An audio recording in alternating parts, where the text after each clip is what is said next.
ማርያም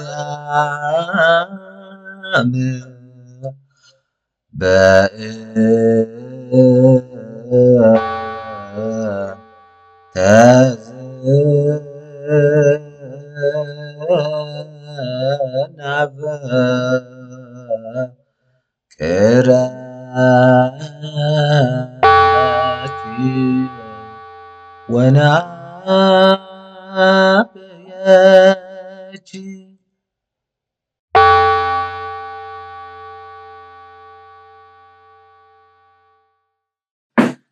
በስመ አብ ወወልድ ወመንፈስ ቅዱስ አሐዱ አምላክ አሜን። ነዚ ከይገበርካ ጾም ከይትጅምር ዓብይ ጾም ንምቕባል ወይ ድማ ካልኣይ መዓልቲ ሒዙ ዘሎ ዓብይ ጾም ከመይ ኣሎ? ዝተፈተኹም ስድራ እግዚኣብሔር ካብ መሬት ክሳብ ሰማይ ካብ ስጋ ናብ መንፈስ ካብ ስዕረት ናብ ዓወት እንሳገረሉን ዓብይን ዝተቐደሰን ናይ ዓብይ ጾም ሰሙን ሓደ ኢልና ጀሚርና ኣለና። ጾምና ንስጋና ጥሜት ክመስል እንከሎ ንነፍስና ግና ናይ ጽጋብ መኣዲ እዩ። ኣብ ምድረ በዳ ዝነበረ እስራኤል መና ከም ዝወረደሉ ነዛ ብዓለማዊ ዕግርግር ዝደኸመት ነፍስና ጾም ካብ ሰማይ ዝወርድ መለኮታዊ ስንቂ እዩ። ኮይኑ ግና ዝኾነ ዓብይ ጉዕዞ ብዘይ ምድላው ኣይጅመርን እዩ። ዝኾነ ዓብይ ውግእ ብዘይ ዝኾነ ዕጥቂ ኣይጅመርን እዩ። እዚ ትምህርቲ ወርሓት ጾም ሰኢልና ብልማት ክንሕልፎ ዘይኮናስ ከም ሓደ መንፈሳዊ ወተሃደር ተዓጢቕና ከም ሓኪም ርእስና መርሚርና ከም ጻዕራም ሓረስታይ ናይ በረኸት ፍረ ክንሓፍዝ ዝሕግዘና ናይ ምድላው ካርታ እዩ። ኣብዚ ትምህርቲ ሰሌዳ ልብና ከመይ እንሓጽቦ ናይ መንፈሳዊ ዕጥቅና ብኸመይ ከም እንዳልዎ ኣብ መወዳእታ ጾምና ናይ ህይወትና ማሕተም ንምቕባል ብኸመይ ድልዋት ከም እንኸውን ብዝርዝር ክንምልከት ኢና። እንሆ ዝተፈተወ ሰዓት ሕጂ እዩ ከም ዝብል ሃዋርያ ነፍስኻ ምስ ፈጣሪኣ ትራኸበሉ ዓብይ ድልድል ንምብጻሕ ብሓባር ንጓዓዝ። እዚ ትምህርቲ ኣድላይ ኮይኑ ዝተረኽበሉ ሰለስተ ምኽንያታት፣ ቀዳማይ ካብ ስጋዊ ልምዲ ናብ መንፈሳዊ ለውጢ ንምስጋር ብዙሓት ንጾም ከም ናይ ኣመጋግባ ለውጢ ካብ ስጋ ናብ ኣሕምልቲ ጥራይ ንርእዮ ልምዲ ጌርና ናይ ምውሳድ ዝንባር የለና። እዚ ትምህርቲ ግና ጾም ብናይ ልቢ ውሳኔ ብንስሓን ብይቕሬታን ተጀሚሩ ናብ መንፈሳዊ ዓወት ከብፅሐና መንገዲ ንምሕባር ኣድላይ እዩ። ካልኣይ ንዓብይ መንፈሳዊ ውግእ ዕጥቂ ንምድላው እዩ። ዓብይ ጾም ፍቓደ ስጋ ዝግደበሉ ምስ ክፉኣት መናፍስቲ ዝግበር ውግእ እዩ። ብዘይ መርሓ ዝግበር ውግእ ስዕረት እዩ ከም ዝበሃል ምእመናን ብዘይ ኣቦ ንስሓ ብዘይ ጸሎትን ዕጥቅን ብዘይ ቃለ እግዚኣብሔር ስንቂ ከይዳኸሙ መንፈሳዊ ዕጥቅን እተን 10 ኣጽዋር ንምዕጣቕ ተሓሲቡ ዝተዳለወ እዩ። ሳልሳይ ድማ ፍረናይ ጾም ወይ ድማ በረኸት ንምቕማስ እዩ። ጾም ብዘይ ምጽዋት ብዘይ ትሕትና ብዘይ ቅዱስ ቁርባን ክንፊ ከም ዘይብልዑፍ ካብ መሬት ከም ዘይልዓል እዚ ትምህርቲ ዘድልየሉ ቀንዲ ምኽንያት ድማ ጾምና ብቅድሚ እግዚኣብሔር መዓዙ ደስ ዝበለ መስዋዕቲ ክኸውን ኣብ ዕለተ ትንሣኤ ናይ ህይወት ማሕተም ስጋኡን ደሙን ክንካፈል ንምድላው እዩ። ክቡራን ምእመናን ተኸታተልቲ ናይዚ መደብ እዚ ትምህርቲ ናብ ኩሎም ኣሕዋትና ጾም ጀሚሩ ስለ ዘሎ ቅድሚ ምጻሞም ክገብርዎ ዝግባእ ነገር ናብ ኩሎም ምእንታ ክንበጽሕ ሼር ላይክ እንዳገበርና እቶም ሳብስክራይብ ዘይገበርና ድማ እንዳገበርና ንኺድ። ንሎሚ ሰለስተ ትእዛዛት ክንርኢና። ቀዳማይ ትእዛዝ ሰሌዳ ልቢ ምጽራይ ወይ ድማ ጽኑዕ ውሳኔ እዩ። ጾም ቅድሚ ከብድና ብልብና ይጅምር። እዚ ዓብይ ጾም ዓወት ናይ ስጋ ናይ ነፍሲ ሓጎስ ክኾነሎም ካብ ኩሉ ኣቐዲሞም ሕጂ ብልቦም ይወስኑ። ጾም ማለት ዘይምብላዕ ጥራይ ዘይኮነ ዘይምብዳል ምዃኑ ምርዳእ ናይ ምድላው መጀመርታ እዩ። እዚ ጾም ናይ ስርዓት ዘይኮነስ ንበረኸት ንልምዲ ዘይኮነስ ንለምጢ ንምጻም ርእስና ምድላው ናይ ልብና ሰሌዳ ምጽራይ ይበሃል። ብዙሓት ካባና ጾም ክመጽእ እንከሎ ስለ ለውጢ ናይ መግቢ ካብ ስጋ ናብ ኣሕምልቲ ጌርና ኢና ንርድኦ። ነገር ግና እቲ ሓቀኛ ምድላው ናይ ኣረኣያ ለውጢ እዩ። ሎሚ ብውሽጥኻ እዚ ጾም ካብ ዝሓለፈ ዓመት ዝተፈለየ ክኸውን እዩ። በዚ ጾም ክፉእ ኣመለይ ክገድፍ እየ፣ በዚ ጾም ናብ እግዚኣብሔር ክቐርብ ኢልካ ተዘይወሲንካ ምጻምካ ድኻም ጥራይ ክኾነካ። ጽንዕ ውሳኔ ማለት ኣብ ግዜ ፈተናን ኣብ ግዜ ድኻምን ንፈጣሪ ኢለ ክዕገስ ዝብል መንፈሳዊ ቃልሲ ወይ ድማ ብርትዕ እዩ። ናይዚ ምስጢር ነፃነት እዩ። ሰብ ንመግቢ ንወልፊ ወይ ንተንኮል ጉዙእ ክኸውን ይኽእል እዩ። ጾም ክመጽእ እንከሎ ኣይበልዕን ኢሉ ምውሳነ ግን ናይ ስጋ ዕቤት ሰቢሩ ናይ ነፍሲ ልዕልና ምእዋጅ እዩ። ልቢ ክጸሪ እንከሎ እግዚኣብሔር ኣብኡ ይሓድር። ጾም ንኸብድጥ ርሑቕ ገብሮ እንከሎ ንልቢ ብጸጋ ንምምላእ ቦታ ይኸፍት። ኣብቲ ትንቢተ ኢሳይያስ ምዕራፍ 58 ካብ ፍቕዲ 5 ክሳብ 6 ከምዚ ይብለና እታ ኣነ ዝፈትዎ ጾምን እታ ንሰብ ንነፍሱ ክሕስአላ መዓልትን ከምዚ ዝመሰለ ድዩ? ከም ሰልሰላ ርእስኻ ምድናን ክሻን ሓሙኽሽትን መንጸፍካ ምግባርን ነዚ ዲኻ ጾም እግዚኣብሔር ዝቕበሎ መዓልትን እትብሎ ዘለኻ? እታ ኣነ ዝፈትዎ ጾምሲ ንማእሰር እከይ መፍታሕ ንማእሰርቲ ኣርዑት ምዝላቕ ንጥቑዓት ምውፃእ ሓራ ኣርዑት ዘበለ ኩሉ እውን ምስባር ዶ ኣይኮነን ይብለና። መሊሱ እውን መምህርና ብርሃን ዓለም ሐዋርያ ቅዱስ ጳውሎስ ንሰብ ቆሮንጦስ ኣብ ቀዳማይ መልእኽቱ ምዕራፍ 6 ፍቕዲ 2 ብቐበልቲ ግዜ ሰማዓኩኻ ብመዓልቲ ምድሓን ከዓ ረዳእክኻ ይብል እዩ እሞ እንሆ እታ ቀበልቲ ግዜ ሕጂ እያ እንሆ እታ መዓልቲ ምድሓን ሕጂ እያ ይብለና።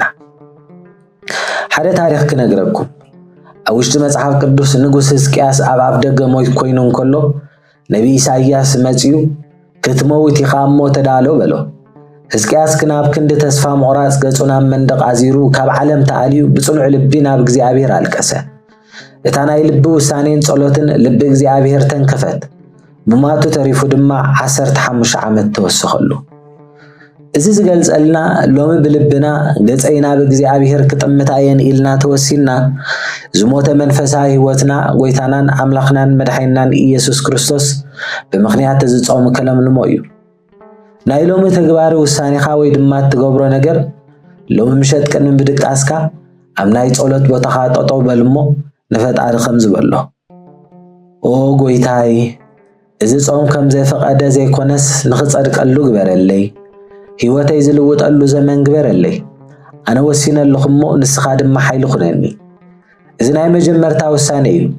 ሰሌዳ ልብና ጽሪና እንተዳ ወሲልና ቀጸልቲ 9 መንፈሳዊ ዕጥቂ ንስራሕ ድልዋት ክኾኑና እዮም። እዚ ጽኑዕ ውሳኔ ሕጂ ብልብኻ ሓዲሩ ኣሎ በል ንዓና ይንቐጽል። ካልኣይ ትእዛዝ ድማ መንፈሳዊ መራሕኻ ምርኻብ እዩ። እዚ ድማ ናይ ንስሓ ኣቦ እዩ። ብዘይ መርሓ ዝግበር ውግእ መወዳእቱ ስዕረት እዩ ይበሃል። ዓብዪ ጾም ቅበላ ነዊሕ ጉዕዞ ዓብዪ ውግእን ዓወት ናይ ኣደባባይ እዩ። ዝኾነ ተጓዓዚ ዘይጠፍኣሉ መንገዲ ዝኾነ ወተሃደር ዘይሰዓረሉ መምርሒ ክህልዎ ናይ ግድን መርሒ ድልዮ እዩ። ነዚ ድማ ጾም ቅድሚ ምጅማርካ ናብ ኣቦ ንስሓኻ ምኻድን ብምኽሮም ድማ ክትሕፀር ዝግበአካ። ብዙሓት ካባና ጾም መግቢ ዘይምብላዕ ጥራይ ኢና ንወስዶ።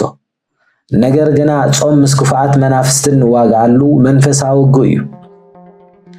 ኣቦ ንስሓ ማለት ኣብዚ ጉዕዞ እዚ ከም ሓደ ሓኪም ቁስሊ ነፍስኻ ወይ ድማ ሓጢኣትካ ዝምርምር ከም ኣሰልጣኒ ክንደይ ሰዓት ክትጾም ከም ዘለካ ቆኖና ዝህቡኻ ከም መርሓብ ግዜ ፈተና ዘበራትዓካ መንፈሳዊ ኣቦ እዩ። ቅድሚ ጾም ምጅማርካ ሸኸምካ ሓጢኣትካ ብንስሓ ወሪዶም ተዘይፈኺሶም ጾም ንባዕሉ ከቢድ ሸኸም እዩ ዝኾነካ። ብንስሓ ዝተሓፅበ ልቢ ግና ነዚ ጾም ብሓጎስ እዩ ዝወጾ። እቲ ምስጢር ኣብ ቅድሚ ካህን ዝግበር ንስሓ ኣብ ሰማይ ምስ እግዚኣብሔር ናይ ምዕራቕ ምስጢር እዩ። እቲ ካህን ኣብ ምድሪ ብዝፈትሖ ኣብ ሰማይ ዝተፈትሐ ይኸውን። ጾም ብዘይ ንስሓ ብዘይ መሰረት ከም ዝተሰርሐ ቤት እዩ። ንስሓ መሰረት እዩ። ጾም ድማ ኣብ ልዕሊ እዩ ዝስራሕ ህንፃ እዩ። መሰረት ዘይብሉ ህንፃ ድማ ብፈተና ንፋስ ይወድቕ። ሐዋርያ ቅዱስ ያዕቆብ ኣብ ምዕራፍ 5 ፍቕዲ 16 እምበኣርሲ ምእንቲ ክትፍወሱ ንሓድሕድኩም ሓጢኣትኩም ተኣመኑ ምእትኪ ንሓድሕድኩም እውን ጸልዩ ጸሎት ጻድቕ ብግብራ ብዙሕ ተስልጥ እያ ብለና። ኢያሱ ኣብ ምዕራፍ 7 ካብ ፍቕዲ 10 ክሳብ 11 ዘሎ እግዚኣብሔር ድማ ንኢያሱ በሎ ተንስእ ስለምንታይ ከምዚ ብገጽካ ትድፋእ እስራኤል ሓጢኣት ገበረ እቲ ዝኣዘዝክዎም ኪዳነይ ከኣፍረሱ ካብ ትሕሩም ወሲዱ ሰሪቑ ከዓ ሓሰቡ ድማ ኣብ ማእከል ኣቕሖም እውን ኣንበርዎ ይብለና። እዚ ዘርእየና ሓጢኣት ከይተኣልየ ዓወት ክርከብ ከም ዘይክእል እዩ ዝነግረና ዘሎ ንኺድ ሕጂ እውን ታሪክ ክነግረካ ታሪክ ናይ ሰብኣ ነነዌ ዓብይ ትምህርቲ ዝበና ሰብኣ ነነዌ ናይ ጥፋት ኣዋጅ ክእወጆም ከሎ ብዘፈቀደ ይኮኑን ጾሞም ነገር ግና ብናይ ነቢ ዮናስ ስብከትን ብናይ ንጉሶም መሪሕነትን ካብ ህፃናቶም ጀሚሮም ክሳብ እንስሳታት በሓድነት በመምርሕን በስርዓትን ጾሙ እዚ በመሪሕነት ዝተጾመ ጾም ቁጣ እግዚአብሔር ናብ ምሕረት ይለውጥዎ እዚ ዘረደአና ንሕናውን ብናይ ቤተክርስቲያን መሪሕነት ብናይ ንስሓ ቦና ተኸቲልና ክንጾም ከለና ኣብ መንገድና ዘሎ ሓጢኣት ጥፋት ቦንቂስና ኢና ንደርብዮ ከምዚ ኢልካ ወስን ቅድሚ ጾም ንምጅማርና ናይ ንስሓ ኣቦና ንምርካብ መዓልትን ሰዓትን ንመድብ ኣቦ ናይ ንስሓ ተዘይብልና ድማ ኣብ ከባቢና ንዘላ ቤተክርስቲያን ብምኻድ ሓደ መርሓቦ ክምድቡልና ንሕተት እቲ ውሳኔና ቅድሚ ጾም ምጅማሪ ነፍሲ ኣብ ቅድሚ ካህን ክቕርባ እየ ሸኸመይ ከራግፍ እየ ንብል እዚ ካልኣይ ውሳኔ እዩ መርሓ እንተደኣ ኣለና ጉዕዞና ብዓወት ክንዛዝም ኢና ንምዃኑ ኸ ኣቦ ንስሓና ንምርካብ ወይ ንምድዋል ወይ በኣካል ንምርካብ ወሲንና ዶ ተዘይወሲንኪ ሕጂ ንወስን ናብ ሳልሳይ ትእዛዝ ንኺድ ናይ ቂም ሸኸም ምድርባይ ዕርቅን ይቕሬታኒ ቂም ሒዝካ ምጻም ዝተሰብረ ጀሪካን ወይ ጃሎን ሒዝካ ማይ ምቕዳሕ እንታይ ይፈላልዮም ዓብይ ጾም ክንጅምር እንከለና ስጋና ካብ ኩሉ መግቢ ከም እንኽልክሎ ንነፍስና ድማ ካብ ቂም ክንክልክል ኣለና ቂማ ውሽጥኻ ተሰኪምካ እትጾሞ ሰማያ በረኸት ንኸይቀበል ይኽልክል እዩ ነዚ ድማ ናይ ዓወት ጉዕዞኻ ቅድሚ ምጅማርካ ናይ ቂም ሸኸምካ ክትድርብዮ ዝግበአካ ብዙሓት ካባና ንሱ እንዲህ በዲልኒ ንምንታይ ኣነ ይቕሬታ ዝሓቶ ኢልና ንሓስብ ንኸውን ኢና እዚ ግና ይቕሬታ እንገብሮ ንኻልእ ሰብ ኢልና ጥራይ ዘይኮነስ ንናይ ገዛ ርእስና ሰላም ኢልና ኢና እውን ቂም ኣብ ውሽጢ ልብኻ ልክዕ ከም መርዚ እዩ ንስኻ እንዳሰተኻዮ ካልእ ሰብ ክሞተልካ ከም ምጽባእ እዩ ኣብ ዓብይ ጾም ንጎይታዳ በደልና ሓደገልና ኢልና ቅድሚ ምልማና ንዓና ንዝበደሉና ይቕሬታ ናይ ምግባር ግዴታ ኣለና ቂም ሒዝካ ምጻም ንሰይጣን ማዕጾ ኸፊትካ ከምጽላይ ሎሚ ኣርሲሕና ዘሎ ናይ ቂምታ ሸኸም ኣውሪድና ንደርብዮ እሞ ነፃ ብዝኾነ ልቢ ናብዚ ጾም ንእቶ እሺ በለኒ እጃኻ እልምነካ እየ ዘለኹ ቂምካ ደርቢኻ ተዓርቕ ይቕሬታ ናይ ጸሎት መልሲ ንረኽበሉ ዓበ ምስጢር እዩ ሰማያዊ ኣፍ ደገ ዝኽፈተሉ ብምድራዊ ይቕሬታ ቁልፉ እዩ እግዚአብሔር ንዓና ይቕረ ዝብለልና እኮ ንሕና ንብጻይና ይቕረ ምስ ንብል ጥራይ እዩ ይቕሬታ ክትገብር እንከለኻ ንስኻ ናይ እግዚአብሔር ባህሪ ተላቢስካ ኣለኻ ማለት እዩ ኣብዚ ሰዓት ድማ ጾምካ ከም ስሙር ዕጣን ናብ ሰማይ ዝበጽሕ ኣብ ወንጌል ማቴዎስ ምዕራፍ 6 ካብ ፍቕዲ 14 ክሳብ 15 ንሰብ በደሎም እንተሓደግኩምሎም ንኣኻትኩም ድማ ናይ ሰማይ ኣቦኹም ክሓድገልኩም እዩ ንሰብ በደሎም እንተዘይሓደግኩምሎም ግና ንኣኻትኩም ድማ ኣቦኹም ኣይሓድገልኩምን እዩ ይብለና ሐዋርያ ቅዱስ ጳውሎስ ድማ ንሰብኣ ሮሜ ኣብ ምዕራፍ 12 ፍቕዲ 17 ክሳብ 18 ነታ ኣብ ቅድሚ ኩሉ ሰብ ጽቡቕ ዝኸውን እንዳሓሰቡ እምበር ንሓደ እኳ ክፉእ ኣብ ክንዲ ክፉእ ኣይትፍደይዎ ዝከኣል እንተኾይኑስ ብኣኻትኩም ዝመፀ ምስ ኩሉ ሰብ ብሰላም ንበሩ ይብል ናይ መጀመርታ ሰማዕት ቅዱስ እስጢፋኖስ ብእምኒ እንዳተቐጥቀጠ ህይወቱ ብስቃይ ብትወፀሉ ዝነበረ ሰዓት እኳ ልቡ ካብ ቂም ነፃ ነይራ ተንበርኪኹ ከምዚ ኢሉ ኦ ጎይታይ ዝገብርዎ ዘለዉ ኣይፈልጥዎምን እሞ እዚ ሓጢኣት ኣይትቁፀረሎም ኢሉ ጸለየ ነዚ ዘረዳእና ቅዱስ እስጢፋኖስ ይቕሬታ ስለ ዝበለ ሰማያት ተኸፊቶምሉ ክብሪ እግዚአብሔር ረአየ ንስኻ እውን ናይ ቂም እምኒ ካብ ልብኻ ከተልዕል እንከለኻ ኣብ ግዜ ጾም ናይ ፈጣሪኻ ክብሪ ንምርኣይ መንፈሳዊ ዕድል ይኽፈተልካ ናይ ሕጂ ውሳኔኻ ሕጂ ብልብኻ ዝተቐየምካዮ ወይ ዘቐየምካዮ ሰብ ዘክር ቁፅሪ ቴሌፎን ልዒልካ ደውለሉ ወይ መልእኽቲ ድማ ላኣኸሉ ከም ዝበሎ ስለ ጎይታናን ኣምላኽናን መድሓኒናን ኢየሱስ ክርስቶስ ኢለ ይቕረ ኢለልካ ኣለኹ በሎ እዚ እንተደኣ ጌርካ ጾምካ ብዓወት ጀሚርካ ኣለኻ ማለት እዩ ቅድሚ ጾም ምጅማሬ ምስ ሰብ ተዓሪቐ ምስ ፈጣሪ ክዕረቕ ወሲነሉ ክበል እዚ ሳልሳይ ናይ ዓወት ዕጥቂ እዩ ቂሙ ዝገሓፈ ሰብ ጾሙ ሰማያዊ ይኸውን ንምዃኑ ሕጂ ይቕሬታ ንምሕታት ወይ ይቕሬታ ንምባል ዝዘከርካዮ ሰብ ኣሎ ዶ ሕጂ ወስን ነዚ ከይገበርካ ጾምካ ከይትጅምር نتخታተልቲ ነዚ ከይገበርካ ጾምካ ከይትጀምር ዝብል ብሰለስተ ክፋላት ከነቅርቦ ኢና እግዚአብሔር አምላኽ ዝሰማዕ አይነ ልቦና ልብ ሊድያ ዝኸፈተ ልብናውን ክኸፍተና ሰናይ ፈቃዱ ይበረልና እዚ ከይገበርካ ጾምካ ይትጀምር ስብሃት ለእግዚአብሔር ወለወላዲቱ ድንግል ወለመስቀሉ ክቡር አሜን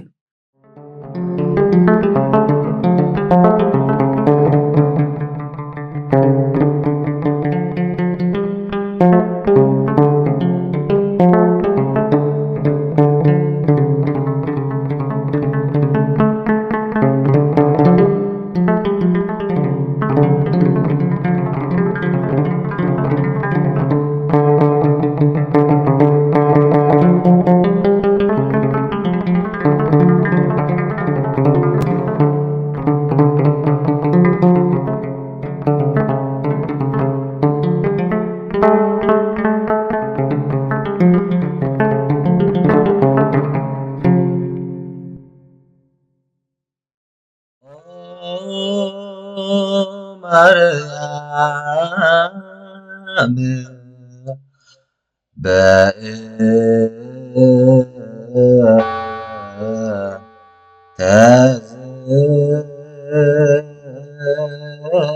ተዘናበ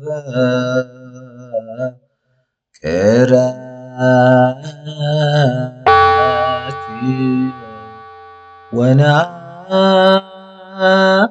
ወናብየች